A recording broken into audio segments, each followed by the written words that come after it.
کہ میں تصدیق کرتا ہوں کہ حضور سچے ہیں. آپ ابو بکر تھے، اللہ نے آپ کو بھی صدیق بنا دیا، اور میرے حضور نے آپ کو صدیق اکبر بنا دیا. اللہ اکبر. یہ میرے حضور سے وفا اور محبتوں کا صلہ ہے. میرے کریم آقا صلی اللہ علیہ وآلہ وسلم کو معراج جب ہوئی، اس میں دیکھیں رات کے تھوڑے سے حصے میں حضور گئے بھی ہیں، اور مشہور روایت ہے جب حضور تشریف لے گئے واپس آئے، جس بستر پہ لیٹے ہوئے تھے واپس آئے تو ابھی بستر گرم تھا، دروازہ کھولا تھا، کنڈی وضو فرمایا تھا، پانی چل رہا تھا، اور گئے بھی آئے بھی. اس وقت اس بات کا تصور نہیں تھا کہ رات کے تھوڑے سے حصے میں ہزاروں میل کا سفر ہو سکتا. میرے حضور نے سفر کر کے دنیا والوں کو بتا دیا کہ تمہاری سائنس قیامت تک جتنی ترقی کرے گی، محمد عربی اس سے بھی تیز سفر کر کے آیا. تمہارے جہاز بعد میں بدلیں گے، تمہارے راکٹ بعد میں بدلیں گے، تمہاری بل ٹرین بعد میں بنے گی جو 600 کلومیٹر 1 گھنٹے میں سفر کرے گی، میں نے اس سے بھی تیز سفر کر کے دکھا دیا. اور پھر جب حضور کو معراج پہ لے کے جانے لگے تو سب سے پہلے حضور کا شق صدر حتیم میں حضور کو لایا گیا اور آپ کا شق صدر کیا گیا.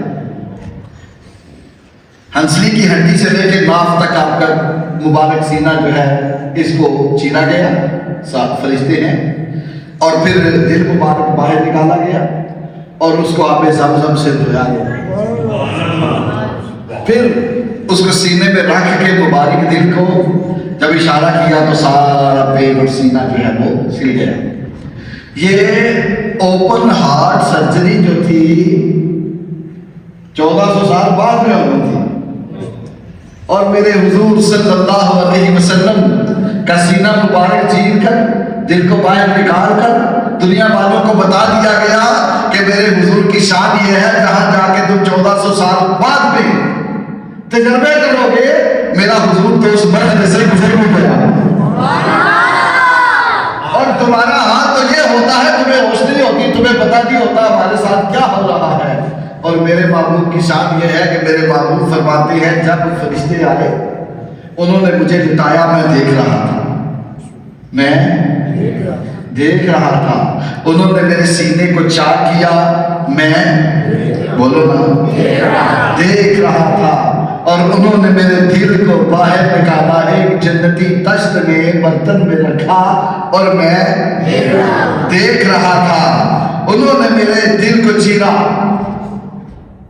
میں آب زمزم سے دھویا، میں دیکھ رہا تھا، میں ان کی باتیں سن بھی رہا تھا، انہیں دیکھ بھی رہا تھا.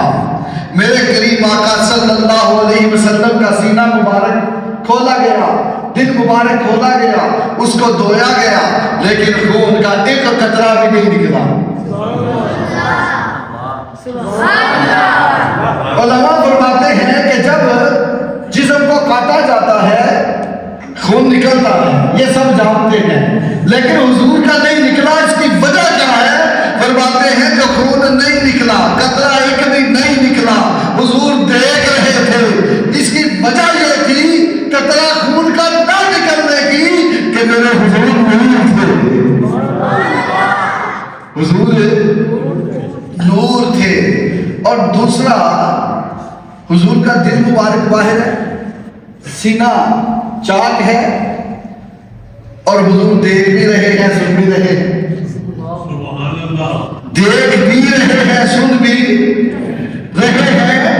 اور آپ صلی اللہ علیہ وسلم کی حالت اور کیفیت ایسی ہے کہ ایسی کیفیت ہماری جب اوپن ہارٹ سرجری ہوتی ہے بندے کی یہ کیفیت کہ دیکھ بھی رہا ہے، سن بھی رہا ہے، خون بھی نہیں نکل رہا، درد بھی نہیں ہو رہا، اور حضور کا دل باعث پڑا ہے، حضور اب بھی زندہ ہے. حضور کا سینہ مبارک چاک کر دیا گیا ہے، پھر بھی حضور کا دل مبارک چاک کر کے دھویا گیا ہے، پھر بھی جسم سے جدا کر دیا گیا ہے پھر بھی زندہ ہے. گویا کہ خدا بتا رہا ہے کہ تم زندہ رہنے کے لیے دل کے روح کے خون کے محتاج ہو اور میرا محبوب زندہ رہنے کے لیے کسی شے کا محتاج نہیں. کریم آقا صلی اللہ علیہ وسلم کی جب معراج شروع ہونے لگی میرے آقا صلی اللہ علیہ وسلم کے لیے جنت سے براق لایا. اب مجھے یہ سمجھ نہیں آ رہی میں براق پہ چڑھنے کی بات کروں ٹائم تھوڑا ہے یا براق کی بات کروں. براق کی بات اس لیے میں کرتا ہوں پہلے کہ اس میں ایک بات ہے جو ہمارے لیے سبق ہے تاکہ کچھ سبق لے کے ہم جائیں واقعے کے ساتھ کچھ سبق بھی ہم حاصل کریں. کریم آقا صلی اللہ علیہ وسلم کے لیے جب جبریل امین براق لینے کے لیے گئے مشہور واقعہ ہے کہ 40,000 جنت میں خوبصورت براق تھے. یہ سب سے جو خوبصورت تھا وہ ایک کونے میں رو رہا تھا.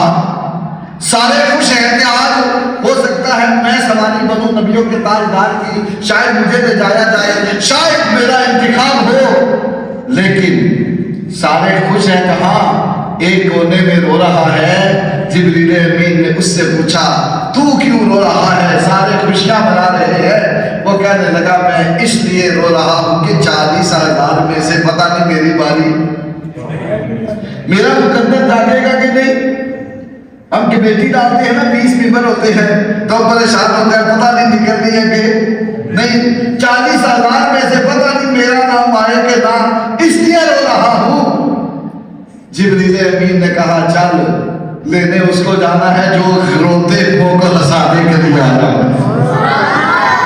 پوری سواری بن. جبریل امین نے ان کو ساتھ لیا. اب بات جو میں نے کرنی تھی اور بات کو جس پہ ختم کرنا تھا وہ یہ ہے کہ اللہ کو رونا بڑا پسند ہے. میرے اللہ کو رونا بڑا پسند ہے. اتنا پسند ہے کہ حضور صلی اللہ علیہ وآلہ وسلم نے ارشاد فرمایا کہ اللہ کی محبت میں اللہ کے خوف میں رویا کرو. اگر تمہیں رونا نہ آئے تو رونے والوں جیسا منہ بنا لیا کرو. یہ میرے حضور فرما رہے ہیں اللہ کو تم پر رحم آئے. اور پھر فرمایا کریم آقا صلی اللہ علیہ وسلم نے اگر کوئی اللہ کے خوف میں اللہ کی محبت میں یا ندامت کے طور پر روتا ہے اللہ کی بارگاہ میں, اس کی آنکھ سے مکھی کے پر کے برابر, مکھی کے سر کے برابر آنسو نکلے, وہ خاک پر بعد میں گرتا ہے, اللہ اس کے لاکھوں گناہوں کو پہلے معاف فرما دیتا ہے. میرے اللہ کو بندے کا رونا اتنا پسند ہے. اور حضرت ابو ہریرہ رضی اللہ تعالیٰ عنہ سے روایت آپ فرماتے ہیں کریم آقا صلی اللہ علیہ وسلم نے ارشاد فرمایا اللہ کے خوف سے رونے والا دوزخ میں داخل نہیں ہوگا. حضور فرماتے ہیں یہاں تک کہ بھینس کا دودھ واپس اس کے تھن میں داخل ہو جائے, نہ تو نکلا ہوا دودھ تھن میں دوبارہ جا سکتا ہے, واپس ہو سکتا ہے, اور نہ ہی جو اللہ کے خوف میں روتا ہے وہ دوزخ میں جائے گا. اللہ اکبر. اور پھر فرمایا میرے آقا صلی اللہ علیہ وسلم نے حضور صلی اللہ علیہ وسلم کے بعد صحابہ تشریف فرما ہے. کریم آقا صلی اللہ علیہ وسلم بات کر رہے ہیں صحابہ کو, اور سامنے نا ایک ساتھی ایک صحابی حضور کے غلام بیٹھے بیٹھے رو دیے. ان کی آنکھوں میں آنسو آ گئے. جب آنسو آئے میرے حضور نے اپنی بات کو چھوڑ دیا, جو بات کر رہے تھے اس کو چھوڑ دیا. سامنے جو صحابی ہیں رو رہے ہیں ان کو دیکھ کے میرے حضور فرمانے لگے اے میرے غلاموں سنو, صحابہ سنو, اگر یہاں ایسے لوگ بیٹھے ہوتے جن کے گناہ پہاڑوں کے برابر ہوتے, جن کے گناہ پہاڑوں کے برابر ہوتے تو اس رونے والے آنکھ کے آنسوؤں کا صدقہ اللہ سب کو معاف فرما دیتا. اللہ اکبر. اللہ رب العزت کو رونے والی آنکھ کتنی پسند ہے. اور پھر میرے کریم آقا صلی اللہ علیہ وسلم نے ارشاد فرمایا ہر چیز کا تول ہے, ہر چیز کا وزن کرنے کا پیمانہ ہے, پیمانہ ہے. بٹے موجود نے, یہ من ہے, یہ تن ہے, کتنا ہر چیز کا پیمانہ کرنے والا کنڈا ترازو موجود ہے سوائے آنسو کے. اس کے ساتھ تو آگ کے سمندر بھی بجائے جا سکتے ہیں۔ جتنی مرضی خطائیں ہوں، جتنے مرضی گناہ ہوں، جتنے مرضی بندے کے اندر عیب ہوں، جب اللہ کے خوف سے، اللہ کی محبت میں یا ندامت کے طور پر، شرمندگی کے طور پر اللہ کی بارگاہ میں آنسو بہاتا ہے، میرا اللہ یہ نہیں دیکھتا کہ اس کے گناہ لاکھوں کروڑوں ہیں، اس کے گناہ چھوٹے ہیں یہ بڑے ہیں، اس کے گناہ حقوق اللہ کے ساتھ تعلق رکھتے ہیں یا حقوق العباد کے ساتھ تعلق رکھتے ہیں، اللہ رب العزت سارے گناہوں کو معاف فرما دے۔ سچی توبہ۔ آپ کہیں گے کہ خود کہتے ہو کہ حقوق اللہ تو اللہ معاف کر دے گا، حقوق العباد معاف نہیں ہوتے، تو حدیث پاک میں اللہ تعالیٰ نے، اللہ کے محبوب نے یہ بھی بتا دیا کہ حقوق العباد اللہ کیسے معاف کرے گا۔ محشر کے میدان میں جب لوگ آئیں گے، حقوق اللہ معاف ہو گئے، اللہ نے معاف کر دیے۔